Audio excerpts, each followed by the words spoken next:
Kemudian Pak Arsul yang mulia, silakan. Padahal ada yang Pak Adi, silakan yang mulia. Terima kasih yang mulia. Saudara-saudara yang dari pemohon maupun perwakilan dari DPR dan pemerintah. Saya cuman ingin menyampaikan dua hal saja. Tadi disebutkan oleh perwakilan pemerintah, penetapan tarif tidak dilakukan secara sewenang-wenang di halaman 9 dan tidak diserahkan sepenuhnya pada operator seluler, melainkan wajib berdasarkan formula yang ditetapkan oleh pemerintah dengan memperhatikan komponen-komponen tersebut, komponen biaya, inflasi, kemampuan masyarakat, sinambungan industri. Kemudian dasar-dasarnya untuk penentuan tarif itu ada di PP 46 2021, telekomunikasi, penyiaran, dan Permenkom Info dulu sekarang Komdigi ya, nomor 5 tahun 2021 tentang telekomunikasi. Biaya aktivasi berlangganan bulanan menggunakan penggunaan, adapun formula tarif penggunaan memiliki parameter tadi sudah dijelaskan, tarif penggunaan sama dengan bla bla bla. Seperti yang tertera di pasal 9. Nah, mohon diberikan kami Mahkamah keterangan tambahan yang lebih rinci terkait dengan penentuan tarif-tarif yang ada di peraturan-peraturan pemerintah yang telah Bapak sebutkan di poin F pasal 9, karena saya belum melihat tadi dari keterangan pemerintah maupun DPR penentuan besaran tarif itu. Apakah di dalam peraturan-peraturan ini sudah terdapat besaran-besaran yang ditentukan selain rumus-rumus ini. Jadi mohon ditambahkan keterangan ke Mahkamah. Mungkin kalau dari DPR juga ada keterangan tambahan bisa diserahkan juga. Bapak Hinca ke-13.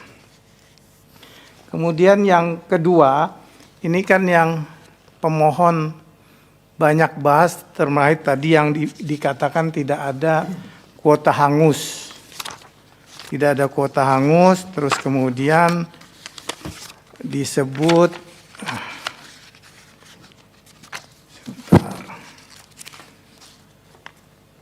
tidak ada kuota hangus, tetapi disebut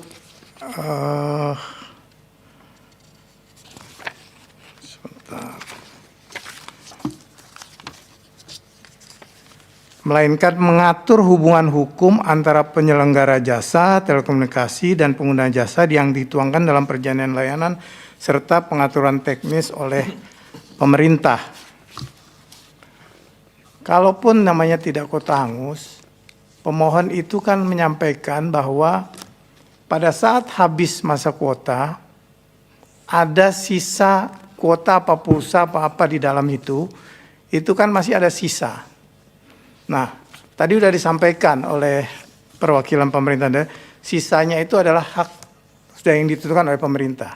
Tapi kami Mahkamah juga kepingin tahu, itu larinya kemana itu tarif kuota sisa itu. Apakah lari ke operator seluler, apakah lari ke pemerintah, atau paling tidak berupa apa itu barang? Apakah hilang hangus begitu saja, atau seperti apa sehingga mereka yang para pemakai ini dianggap tidak bisa melanjutkan berkelanjutan berkesamaan kuotanya di dalam pemakaiannya sehari-hari.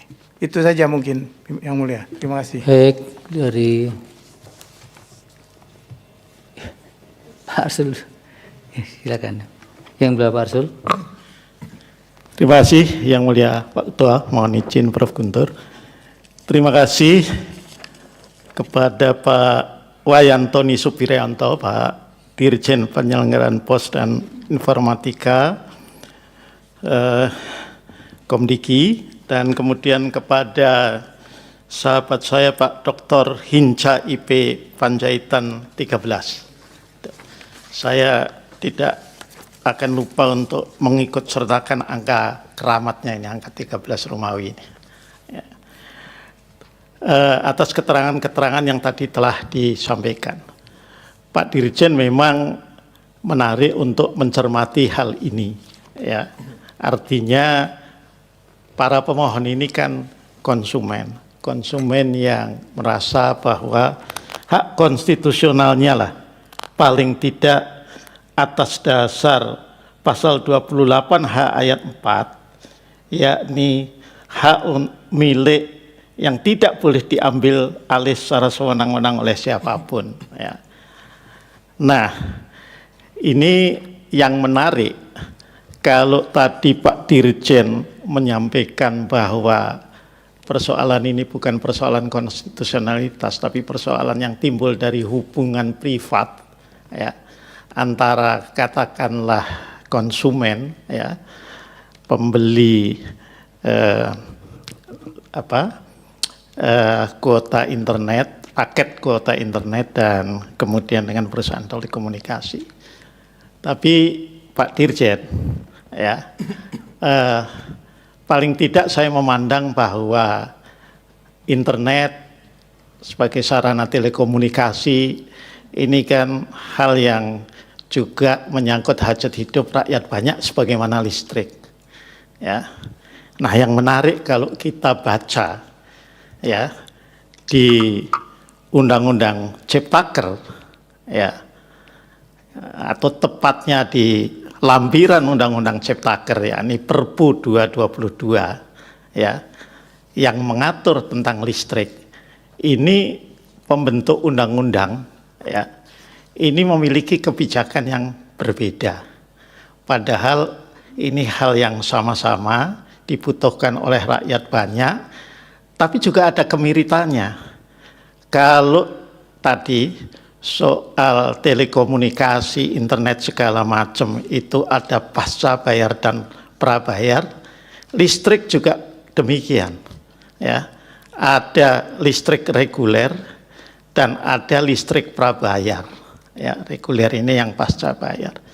Tapi yang menarik adalah di Undang-Undang Ciptaker ini, ya, tepatnya tentu di lampiran, ya, Perpu 2 2022. Kalau kita baca misalnya pasal 41 angka 24 yang mengubah pasal 34 Undang-Undang Nomor 30 tahun 2009 tentang tenaga listrikan, itu tarif tenaga listrik untuk konsumen itu ditetapkan oleh DPR, oleh pemerintah dengan persetujuan DPR.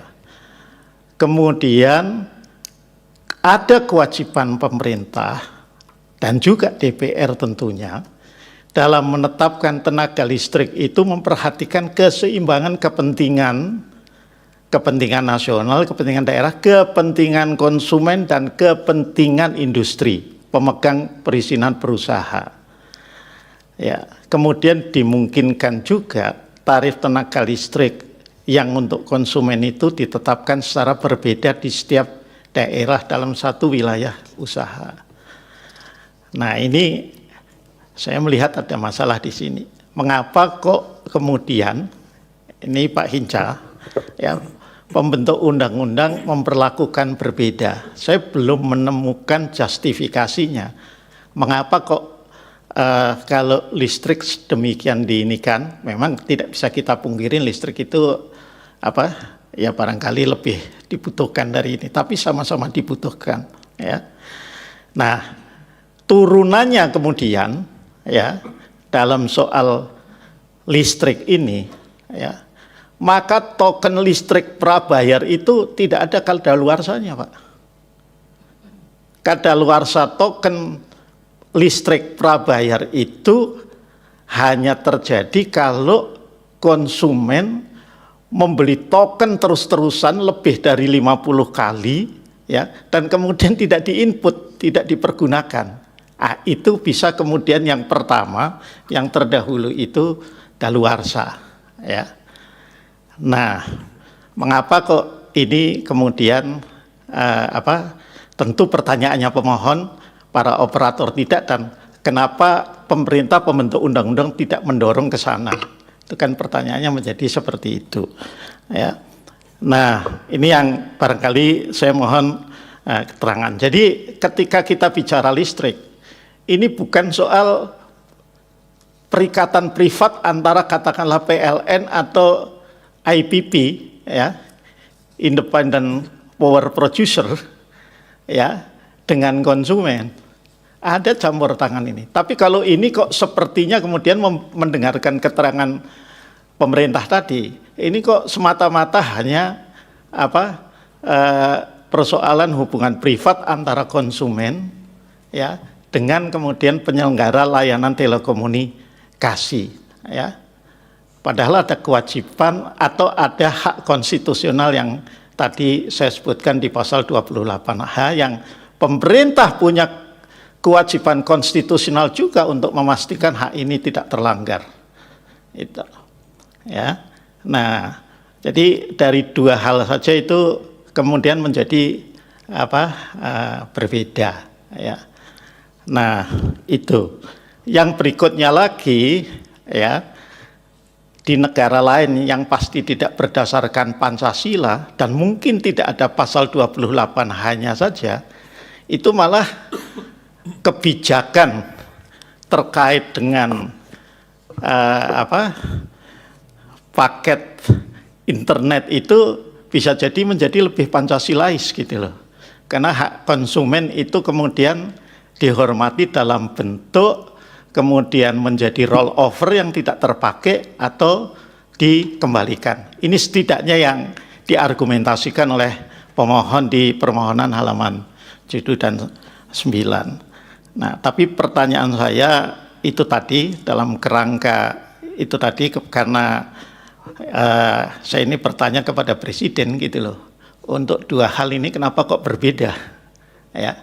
Perlakuan yang terkait dengan sama-sama produk yang ada reguler, ya, pasca bayar, dan ada produk prabayarnya, tetapi yang satu tidak tidak kemudian dikadaluarsakan, ya, dalam waktu yang begitu singkat, yang sementara yang satu dikadaluarsakan. Saya kira itu, ya Pak Ketua, yang saya mohon juga penajaman atau tambahan keterangan dari Presiden, dan juga kalau DPR ingin menambahkan juga dengan senang hati, Pak Hinca. Terima kasih. Baik, Prof. Guntur, silakan, Prof. Ya, baik, terima kasih Yang Mulia Bapak Ketua. Terima kasih Pak Dr. Hinca Panjaitan 13 selaku kuasa DPR. Dan juga terima kasih kepada Pak Dirjen, Pak Wayan Tony Suprianto yang tadi membacakan keterangan Presiden. Saya pertama mungkin minta keterangan tambahan juga, sekiranya ini ada datanya. Ini penting untuk diketahui oleh Mahkamah. Sejak menerapkan pola atau sistem kuota hangus itu kira-kira berapa nilainya ya? Mungkin bisa ada data nggak berapa nilai rupiahnya itu yang hangus itu? Kalau secara teknis sistem sebetulnya kan bisa dihitung itu kan ya. Tapi saya nggak tahu apakah ini ada datanya apa tidak. Kalau itu ada datanya, itu bagus untuk disampaikan kepada Mahkamah bahwa dalam kurun waktu berapa lama sejak sistem itu diterapkan, ya ternyata nilai dari kuota hangus itu senilai sekian rupiah. Itu bisa, atau mungkin lihat tahun sekian, tahun sekian, atau juga berbasis pada data seluler untuk provider jasa telekomunikasi di sini sekian, di sini sekian. Itu kan mungkin bisa didapat datanya itu. Kalau sekiranya itu ada, itu bagus untuk menjadi data yang diberikan kepada Mahkamah. Kenapa saya perlu tanyakan itu? Karena begini Pak Dirjen ya, ya sebetulnya inti sederhana dari yang apa yang disampaikan pemohon ini tidak mau dia hangus. Dia mau membeli, padahal syarat dan ketentuannya itu ada 2 syaratnya, yaitu pertama dia punya datanya itu misalnya membeli 50 GB misalnya. Nah, kalau dia baru menggunakan misalnya baru 30 GB, maka 20 GB ini mestinya tidak hangus. Sementara berdasarkan ini dia hangus gitu. Kemudian juga dari segi waktunya. Ya, waktunya belum selesai, tetapi dia belum habis dia gunakan, tetapi waktu sudah masuk. Bahwa memang benar ada syarat dan ketentuan ya yang diterapkan oleh dalam agreement service ini, tetapi persoalannya justru di situ. Dia menganggap bahwa ya ini yang hangus ini kok tidak sama misalnya kalau dengan sistem token tadi sebagaimana disampaikan oleh Yang Mulia Pak Arsul tadi. Sistem token, orang membeli tokennya, ya berapapun misalnya tinggal sisanya seberapa, kemudian isi baru, dia bertambah. Jadi kalau kita misalnya ngisi token listrik, kita punya token tinggal 100 kWh, kemudian kita beli lagi misalnya 200, maka dia berakumulasi jadi 300. Nah sementara ini beli 100 pulsa, kemudian kepake baru 50, habis beli 100, yang muncul 100 yang baru. Padahal mestinya dia maunya ini 150 seperti token gitu. Nah, kalau ini digunakan sistem ini dan sangat mungkin secara teknis digunakan, nah inilah yang mesti dijelaskan oleh pemerintah. Apa nih? Jadi bukan soal ketidakpastian hukumnya semata, yaitu oke bisa dikatakan seperti penjelasan pemerintah tadi, tapi secara teknis ini memungkinkan nggak? Kan gitu. Kalau itu memungkinkan, nah bagaimana? Karena apa? Bagi pembeli, dia sudah membeli sejumlah 50 giga misalnya. Ya, bahwa dia belum menggunakan dalam waktu 30 hari, misalnya seperti itu, menjadi haknya dari pemohon kapan dia mau gunakan. Tapi jangan kemudian karena setelah 30 itu menjadi hangus. Nah, kalau ini pemerintah melihat ini bisa mengembalikan itu menjadi tidak hangus, ya, seperti sistem token itu, ya. Bahkan sekarang kalau mobil listrik atau kendaraan listrik misalnya, ya kembali tuh berapa rupiah pun seberapa rupiah sisanya itu kembali menjadi saldo kembali kan begitu. Nah kenapa ini tidak digunakan pola ini? Apa kerugiannya nih negara atau pemerintah kalau ini tidak dipraktekkan seperti itu? Ya kalau misalnya kalau begitu bisa saja digunakan itu tapi harga pulsa menjadi lebih tinggi gitu kan? Ya lebih tinggi. Nah itu kalkulasinya berapa? Coba bisa dihitung-hitung berapa kira-kira ya dia punya margin yang harus dinaikkan kalau itu harus menjadi lebih mahal kalau tidak hangus kan begitu. Nah ini harus diinfokan kepada diserahkan diberi tambahan keterangan kepada mahkamah supaya juga menjadi pembelajaran bagi masyarakat bahwa kalau seperti itu boleh saja tetapi mungkin ada harga yang harus dinaikkan kan begitu. Nah berapa nih kira-kira untuk kenaikan itu? Nah nanti tinggal dilihat kira-kira masih dalam yang wajar apa tidak kan begitu. Nah itu saya kira kuncinya karena apa? Ya namanya orang sudah membeli sesuatu ya dia punya hak untuk menggunakan sampai dengan habisnya. Ya kalau dalam hal ini pulsa ya habisnya pulsa itu atau data itu. Ya belum habis tapi sudah dinyatakan hangus atau tidak berlaku, tidak bisa lagi digunakan. Nah ini mungkin menjadi persoalan bagi pemohon maupun para konsumen. Mungkin itu dari saya yang mulia. Saya kembalikan ke yang mulia Bapak Ketua. Terima kasih. Terima kasih Prof. Penny. Silakan Prof. Baik, terima kasih kepada Pak Inca dari DPR dan Pak Dirjen dari pemerintah. Ada beberapa hal yang saya mohon nanti bisa ditambahkan dengan keterangan tertulisnya. Yang pertama begini Pak Inca, Ini kan sebetulnya perubahan Undang-Undang Pos dan Telekomunikasi dari Undang-Undang 3699 itu sekarang dengan Undang-Undang Ciptaker itu kan hanya ada penambahan 1 ayat di dalam pasal 28 itu 828 ayat 2. Mohon nanti bisa diberikan keterangan tambahnya Pak Hinca, itu risalah sidangnya maupun naskah akademik terkait dengan perubahan itu. Apakah kemudian dengan penambahan ayat 2 itu sebetulnya yang menjadi sumber sekarang ini munculnya yang disebut dengan istilah kuota hangus itu? Karena begini Pak Dirjen, tidak hanya perkara satu ini saja yang persoalkan kuota hangus, ada beberapa perkara. Bahkan ada yang kemudian menyatakan dengan nilai sampai 63 triliun seperti itu. Mohon nanti bisa dijelaskan juga ya. Hal-hal semacam ini cukup fantastis juga ya. Karena apa? Karena di ayat 2 ini kan sebetulnya ada tambahan ayat itu.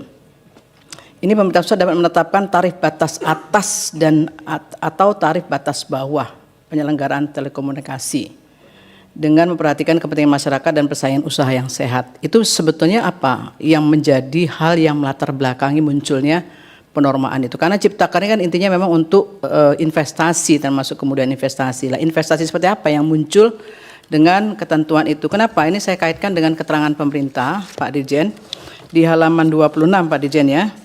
Ini di halaman 26 Pak Dirjen menyatakan, ini yang tebal Pak Dirjen, keterangan tebal ya.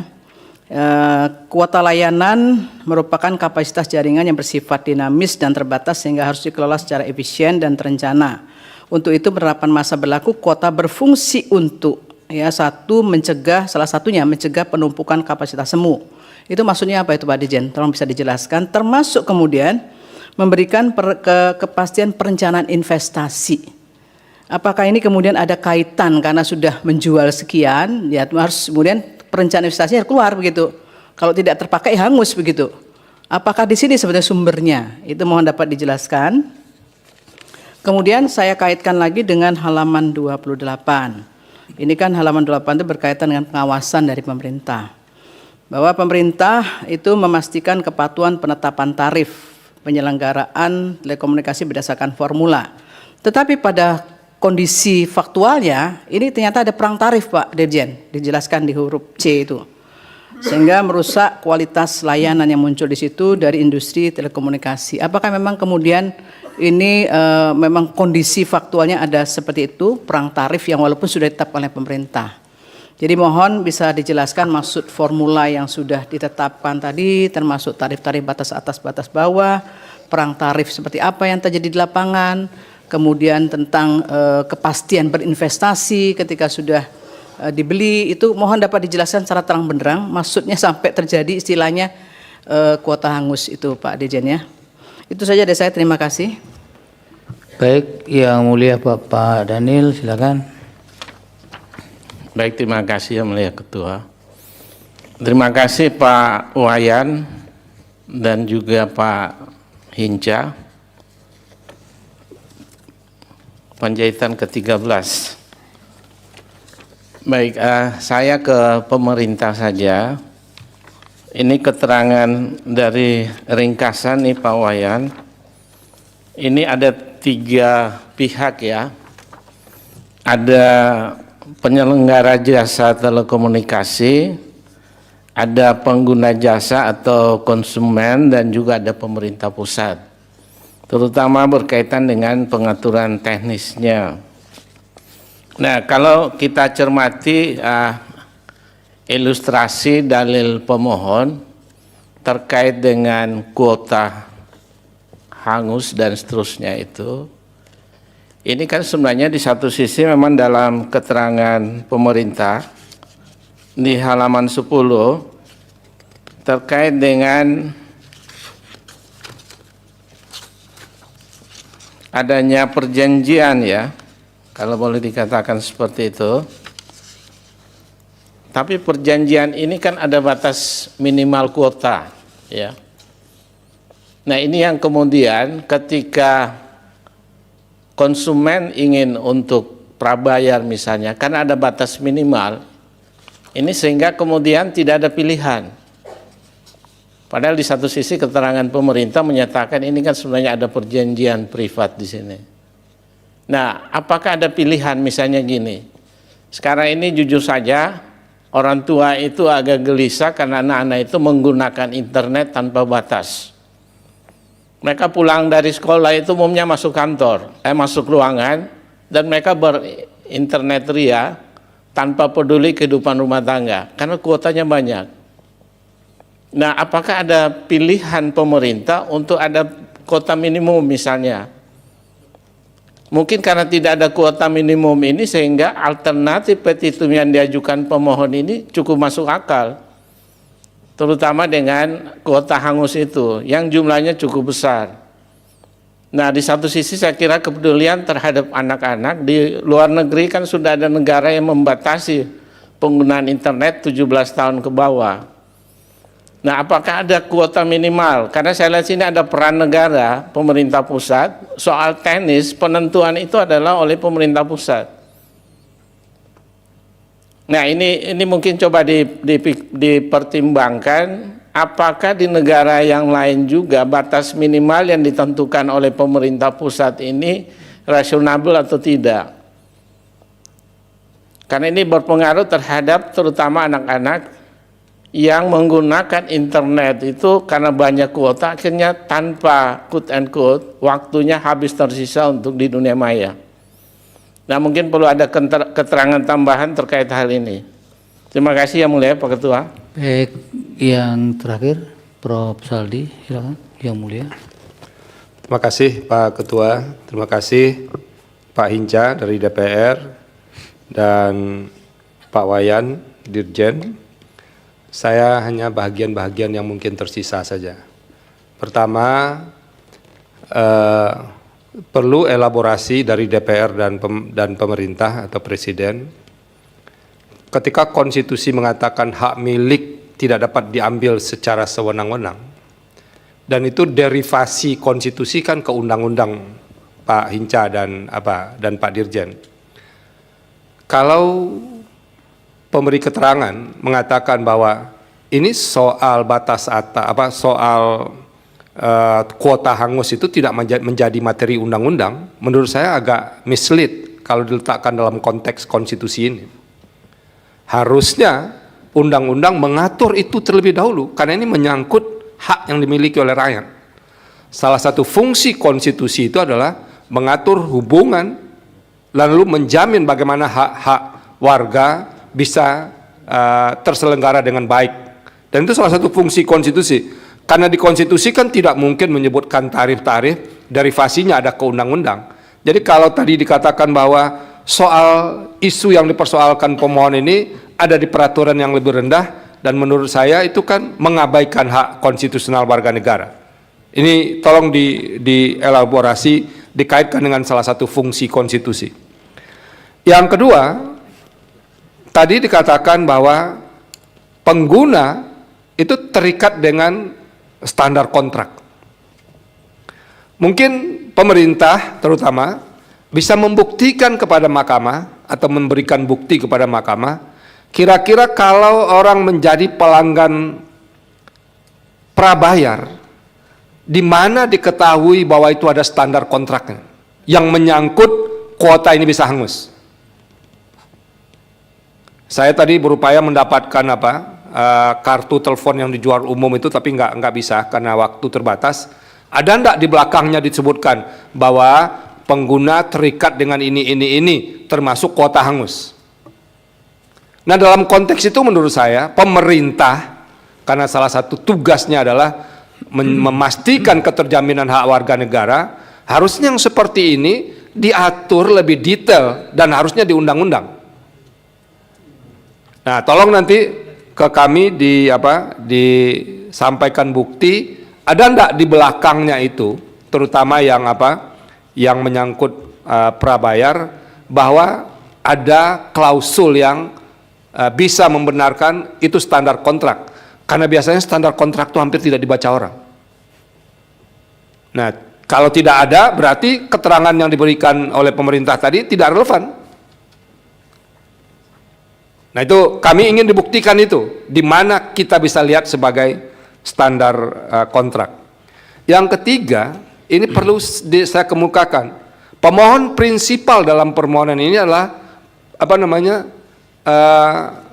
peserta driver ojek online. Dia yang saban waktu membeli pulsa prabayar, lalu karena ya mungkin keuntungannya susah, mereka harus berhemat sedemikian rupa, apalagi kalau panggilan tidak banyak, itu tiba-tiba begitu 1 bulan habis. Bayangkan, jangan-jangan uang mereka itu lebih banyak hilangnya ketimbang uang yang diperoleh dari hasil ojek online itu. Nah, ini menurut saya hak konstitusional rakyat yang paling mendasar yang harus pemerintah care. Jangan tadi memberi keterangan seperti mau mendefense para provider semuanya, terutama yang pemerintah. Kami akan panggil juga provider ke sini sebagai pihak yang berhubungan langsung, termasuk kemungkinan kami akan bandingkan kenapa di PLN yang juga padat karya itu, padat modal, bisa ada rollover itu. Nah, tolong kami dijelaskan yang soal-soal begini. Ini memang isu yang sudah lama dan tidak pernah tersentuh. Nah, sekarang mulai tersentuh dan dibawa ke Mahkamah Konstitusi. Ruang kita di sini nih, Pak Dirjen dan Pak Hinca, untuk mendiskusikan secara terbuka. Apa sih sebetulnya berkaitan dengan ini? Kalau hitungan mereka benar, itu 1 tahun itu bisa sampai 63 triliun. Kalau itu digunakan oleh negara untuk tambahan APBN, fine. Walaupun mungkin ada juga yang keberatan. Tapi ini kan menjadi uang rakyat, hak milik rakyat, tiba-tiba dia hilang begitu saja karena soal waktu tadi. Dan itu tidak hanya problem prabayar, pasca bayar pun begitu. Kan kita banyak yang punya pasca bayar ini. Kan ada tarif minimal. Dan kalau kita tidak pakai itu, tarif minimal tetap harus dibayar. Nah, tolong kami dibantu menjelaskan yang soal-soal begini, karena ini kan tanggung jawab kita bersama. Jadi kalau tadi Pak Arsul, Yang Mulia Pak Arsul mengatakan bahwa listrik, menurut saya listrik dan pulsa ini, itu sama-sama menjadi hajat hidup orang banyak. Jadi dengan kemajuan sekarang, tingkat ketergantungan kita kepada ketersediaan pulsa itu sangat tinggi. Relatif 11-12 lah kebutuhan kita terhadap PLN itu. Kalau PLN bisa rollover, mengapa ini tidak bisa? Terima kasih Pak Ketua. Izin sedikit Pak Ketua. Silakan Pak Arsul. Nah, ini mungkin nanti ini sebagai point of information saja. Saya membaca bahwa provider itu punya kapasitas untuk itu, ya. Karena Simpati baru saja di awal bulan ini itu meluncurkan paket yang disebut dengan Simpati Terbaik Untukmu, di mana di sana ada akumulasi kuota, ya, ini sisa kuota yang bisa dibawa.